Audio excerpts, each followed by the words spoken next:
Hello and welcome. This is a chat to the professional, your regular, the show that has been designed to x-ray the activities of professional individuals and corporate bodies. I am Martin Sobu and I'm sure glad to be with you. Today's episode promises to be exciting because I'm going to have a great Nigerian, someone who has paid his dues, not just in his profession, but has contributed largely to the development of our economy. We are talking about a gentleman who headed the debt management office during the Obasanjo administration that got us out of the Paris Club. We got a huge debt relief during that administration, and thereafter he left for the African Development Bank, came back again during the Yar'Adua administration and served as finance minister for about a year and a half, and then came to Washington, D.C. to continue to do what he knows how best to do.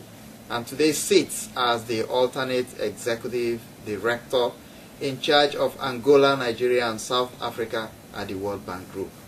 I'm certain you will by now be wondering, but for those of you who know him very well, you must have known the person we are talking about. In any case, the proper introduction will be done after this time out. Please do not go anywhere. We will be back shortly.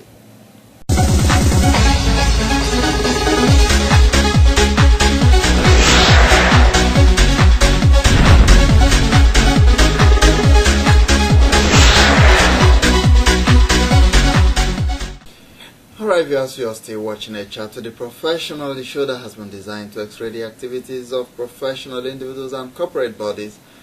We are still in Washington, D.C. and like I mentioned to you in my opening, today we have another eminent Nigerian, someone who has really paid his dues in what he does.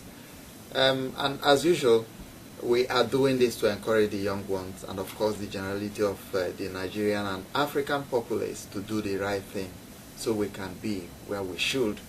I have seated by my side a former member of the Obasanjo's economic team. He also managed the debt management office during that era. If you remember the regime that got us so-called from the Paris Club and had Nigeria given a clean bill of health, you know, internationally when it comes to an issue of international debt. He also came back during the Yar'Adua administration as the Honorable Minister of Finance for about 1.5 years before coming back to Washington, D.C. to do what he knows how best to do. And today he serves as the alternate executive director in charge of Angola, Nigeria, and South Africa at the World Bank Group. So join me now and welcome to the show our own Mansur Murtar. It's my pleasure to have you on the show. Thank you. Delighted to be with you today, Martin. Now, I was just trying to refresh my memory, you know, with what happened during the Obasanjo administration, how then with Ngozi Okonjo-Iweala as the Minister of Finance, together you were able to strike a deal that got us off the hook of the Paris Club.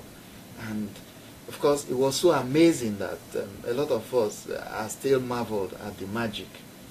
How did it happen? Well, I have to say it was a very challenging task at the time, really, to seek debt reduction from our creditors and to seek a permanent exit from the debt trap. When President Obasanjo assumed a mantle of leadership, he appreciated the fact that the onerous debt burden of Nigeria constituted a major impediment to its growth and development because huge amounts were being earmarked to service those debts and without making any dent on the amount. And so he prioritized that. So the first point is that it required a very strong commitment on the part of President Obasanjo to make that as a priority and to pursue it with diligence and to mobilize resources and a network of a team of experts that would help pursue that. And in that context, the economic team led by Minister Ngozi Okonjo-Iweala played a key role in spearheading these efforts under the general leadership of President Obasanjo. And essentially it involved first and foremost, convincing our creditors that Nigeria merited debt relief. Yes. And especially in a context where we are facing a serious reputational overhang as a country that has not managed its resources well, and where any debt savings would be diverted or stolen, in simple terms. Yes. It was also a period when oil prices were rising, and it's very difficult to make a case for this. But despite that, we did push hard. And again, the third thing was there were convention, or there were orthodoxies around the negotiations with Paris Club. There are set rules and procedures that would certainly not have permitted Nigeria to benefit from this. So we had to overcome all of these over a period of time, beginning first by instituting a series of economic reform and governance measures that would show our creditors we are very serious about reforming our economies.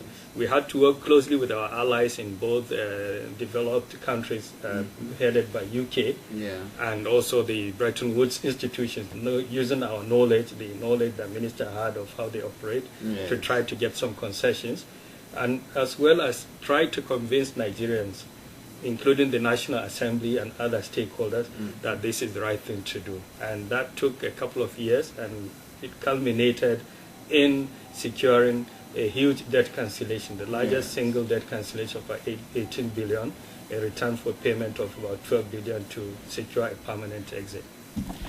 I can assure you, it wasn't an easy task, and Nigerians who understood what you did will forever remain grateful to your team for that.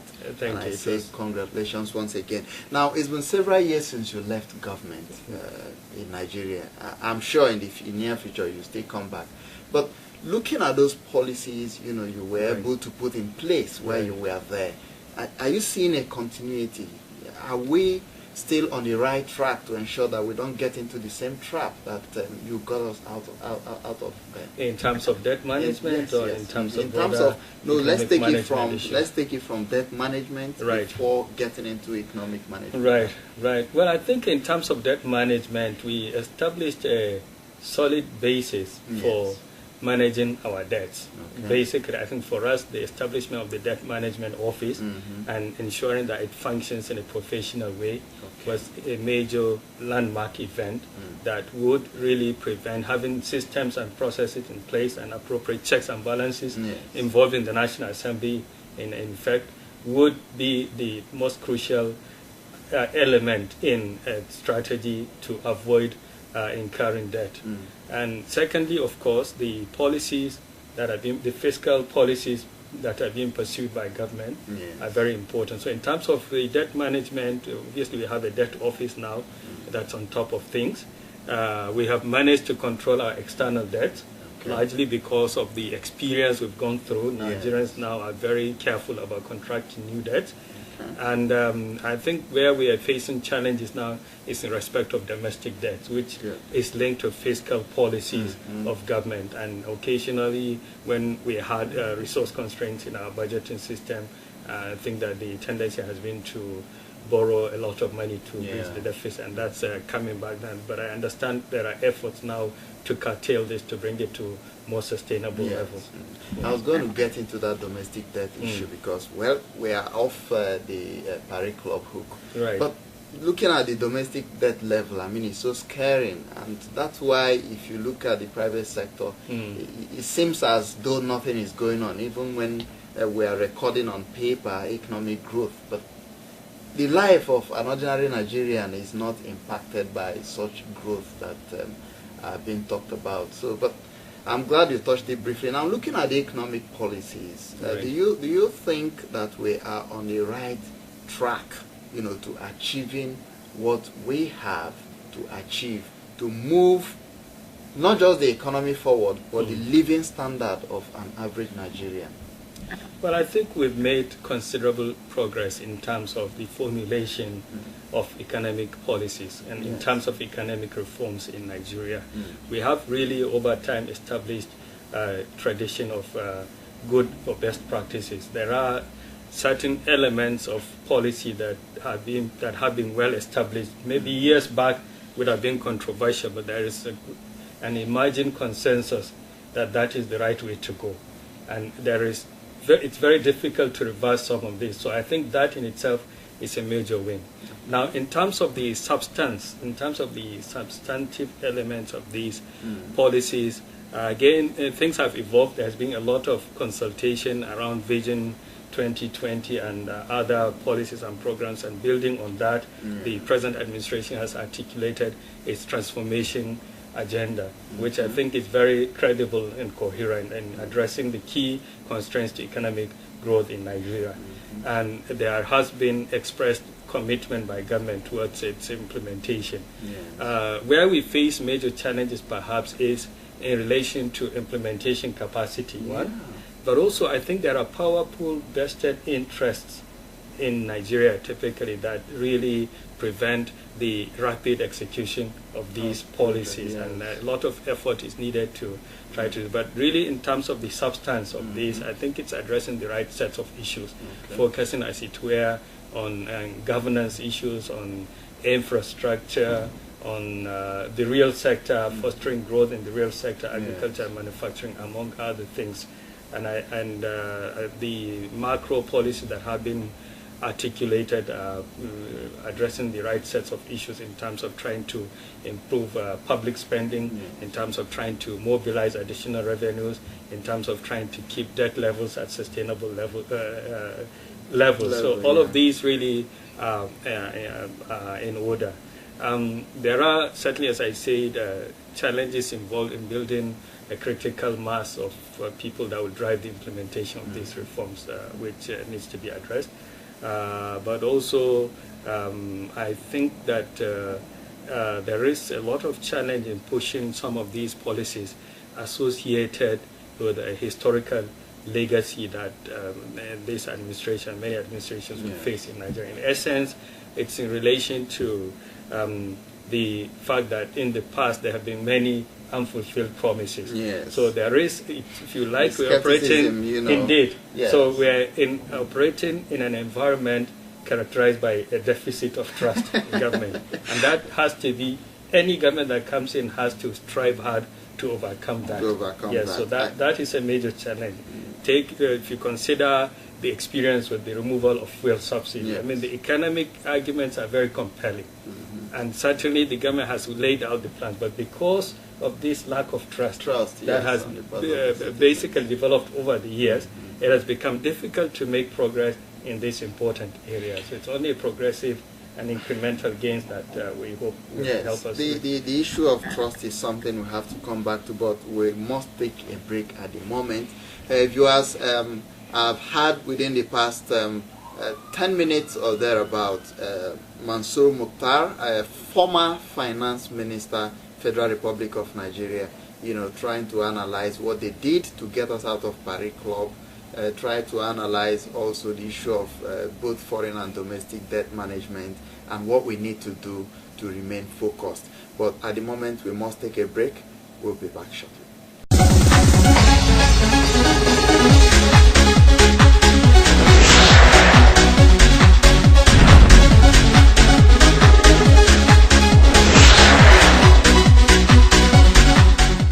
Welcome back. You're still watching A Chat to the Professional, and my guest here remains a former Minister of Finance, Federal Republic of Nigeria, who also managed the debt management office, as it were, during the Obasanjo regime, the strong team that got us out of the Paris Club. And then we are talking about Mansur Murtar, who is at the moment the alternate executive director in charge of Angola, Nigeria, and South Africa at the World Bank Group here in Washington, D.C.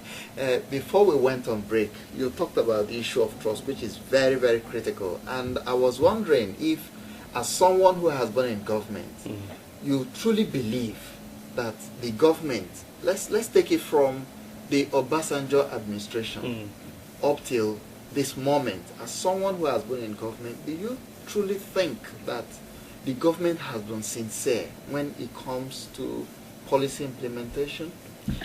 Absolutely, without hesitation. Our leadership, we've been lucky to have a leadership that is truly committed. And the burden of leadership itself, you'd appreciate that it's a trust. Yes. And thank goodness our leaders, many of our leaders have appreciated this, and you can see there is this passion to really help transform the country, the economy. I've seen that close, and as I said, the vision is well articulated in terms of this, and of course sometimes, yes, there may have been some challenges in trying to basically make this a shared vision. There may be some members of the team that are not fully on board, or other stakeholders, key stakeholders that have to play along. But as I said, there have been major challenges in terms of, first, the enormity and the complexity of the challenges that we have, and many of the problems, to the extent that basically the accumulation of years of neglect. Take the power sector, for example, years of neglect and lack of policy orientation. So you cannot get changes overnight. And basically, to the extent that it's going to take a while, you are asking people, if you like, to take a blind leap of faith, in a sense, to do something. But really, what people have to appreciate is that it's going to take time to deliver on this. And in a democratic setting, I think there are opportunities we have to find ways of holding our leadership accountable, and we have to make the democratic process work such that any leaders that do not deliver, you're able to kick them out of office. And secondly, also, the leadership needs to really focus on results, delivering on results, and perhaps identifying key areas where measuring and showing that some progressive and incremental progress is being made. These are some of the ways that you can help build trust, I think, among the people in terms of what you're doing. Being consistent, being persistent, being diligent, and ensuring that all the leadership across various levels is held to account for delivering on the commitments of governments, well-articulated commitments. That would help a long way in basically overcoming this trust deficit and getting the agenda forward. But at some point, really, the leadership will have to be given a chance. As I said, you cannot expect results overnight. So a lot of the time, what's needed also is to publicize these policies and programs, to communicate, to have really extensive and intensive communication with the public, with all the stakeholders, to try to get everybody on board. What you just said is very critical, because the issue of trust, is not something that comes by overnight. I, as an individual, not as the anchor person for this show, believe that if the federal government of Nigeria had done what they did in Lagos, sensitizing the populace about the fuel increase, the deregulation of the downstream sector, I don't think we would have had the kind of reaction we had in January. But they just did it in Lagos, and then it died off. I want to believe that, for me, it was an error on the part of government not to have continued with that.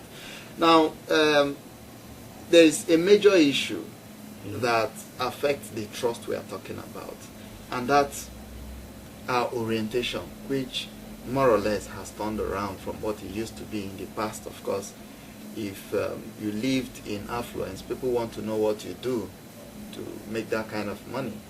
But that no longer exists. It's more or less like what you have in your pocket determines the kind of reverence you get from the public. And that, I want to believe, is one of the major issues why it is almost impossible to get the average Nigerian to trust our leaders. So what do you think we can do in that direction to have this cultural reorientation? Is it possible for us to get back to what Nigeria used to be? I mean, you coming out as a Murtar, and you want to be associated with that which your family is known for. You don't want to do anything that would then the image of the family, because you know that, okay, your father, your grandfathers, they were good persons. What can we do to revive that orientation? Well, you've touched on a very important issue, and fortunately, I think that yes, there's a lot of concern that we need to really get our moral compass right in Nigeria, and I think that among the public officials in particular, we need to really subscribe. We have to see public service really as an office, holding an office as a trust being held I mean, and basically there's a moral obligation. We need to really do this. In doing this, exercise certain core values like accountability, honesty, and integrity, and really that desire to serve the people. And unfortunately, as you said, a lot of it has been weakened over the years, in part for various reasons, obviously, which time will not permit us to dwell into.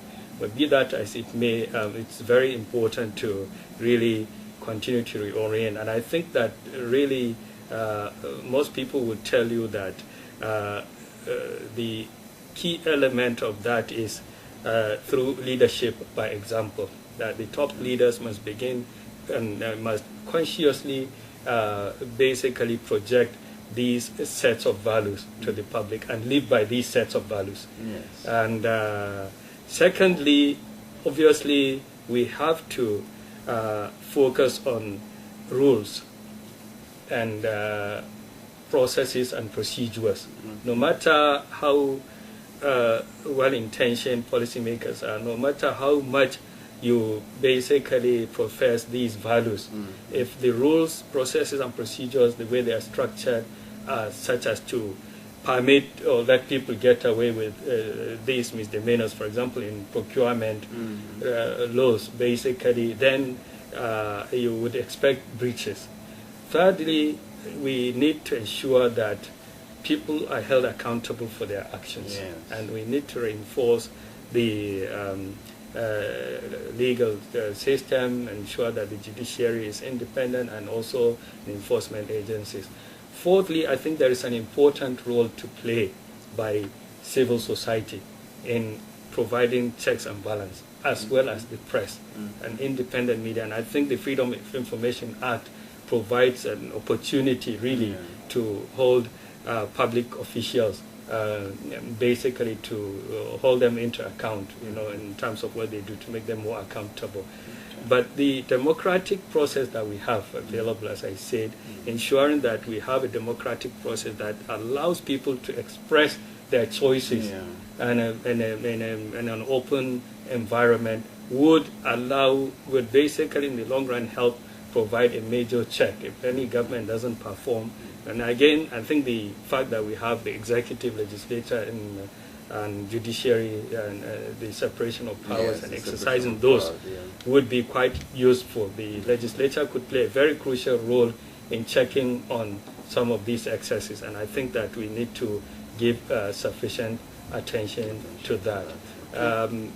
Maybe there is some value in having a program that would continue to profess these values, and even civic education in schools, if you like, among the youth, to try to do this. But again, as I said, the most important way would be through leadership by example. Exactly. Thank you very much. Now, welcome. Finally, what would you be saying to the youth, because they are the future leaders? I don't know.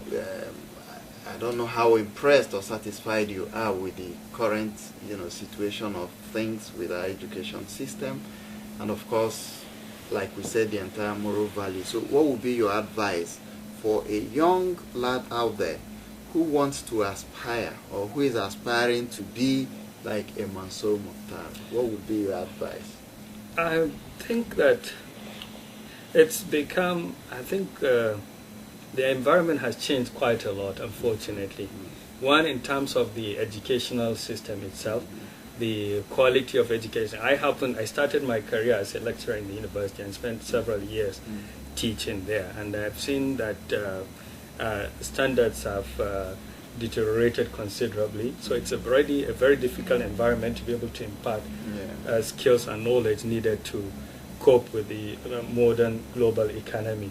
And I'm hoping that there will be some progress in reforming the educational sector.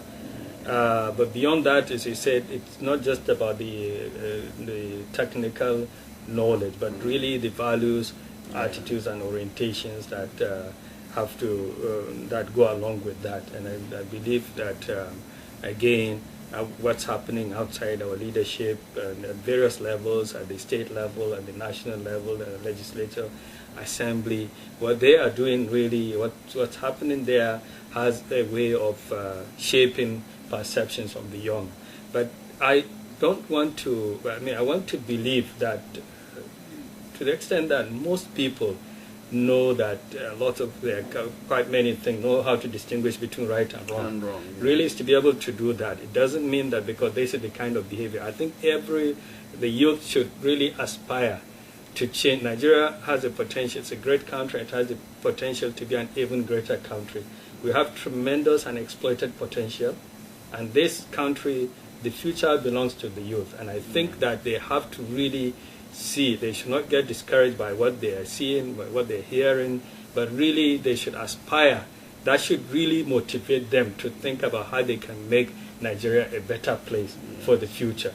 I think that is the challenge in terms of having a vision of what they want to see Nigeria become and striving hard to contribute towards the realization of this vision by equipping themselves well in the academic, in terms of the education, learning, because you need professional competence, you need to acquire these knowledge and skills, and you need to have other important skills, interpersonal skills. You need to have the sets of values needed to continue to motivate you and inspire you and keep you on the correct path. You need to have the passion, you need to have enthusiasm to change the society for the better. There's nothing more satisfying really than being able to make a contribution to your country, to helping improve your country's or other country members' well-being. I think that there's something intrinsically satisfying that most people tend to ignore. It goes beyond much more, it's much more than the kind of satisfaction you derive from having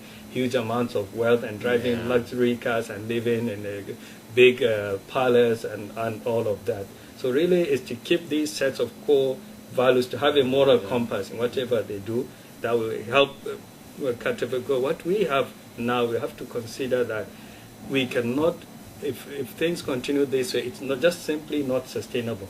Something will have to give. You have to work hard to ensure that the economy grows, and this is inclusive growth, and there is employment it's generating employment and incomes for people. You're not excluding a large majority of people. So that's important to keep in mind. And I'm sure that there are lots of people among the youth who have the interest and enthusiasm to really succeed in life, and their success will be conditioned on what they can contribute to the society in the long run.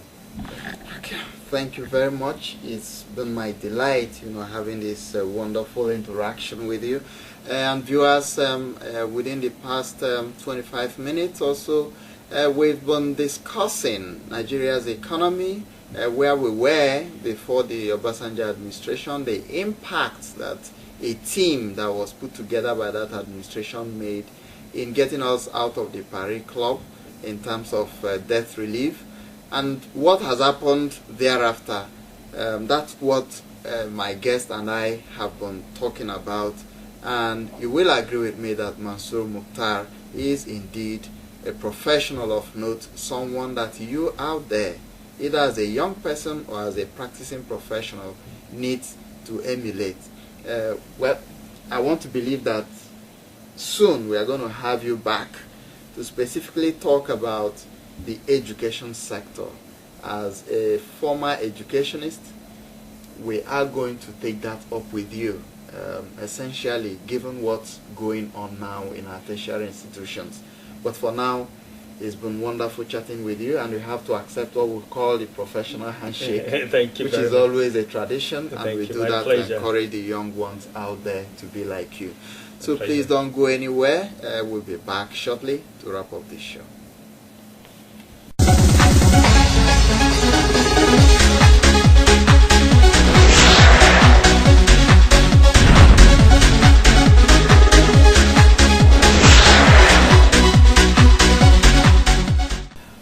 Well, viewers, I am certain that you've drawn a lot of inspiration from this great Nigerian.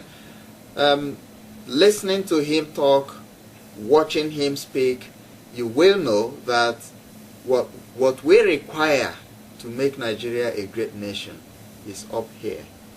not in the pockets, as a lot of Nigerians erroneously believe.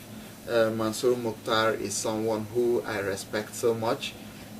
His credibility is not in question, and of course, if you get into the World Bank group and ask after him, you are going to understand better what I'm talking about. But always a delight having Nigerians like that, because they give us a lot of hope. And I want to believe that the young ones out there watching, you are not discouraged, like he said, looking at what our leaders have done with our economy over the years, and then you believe that every other politician or political office holder is corrupt.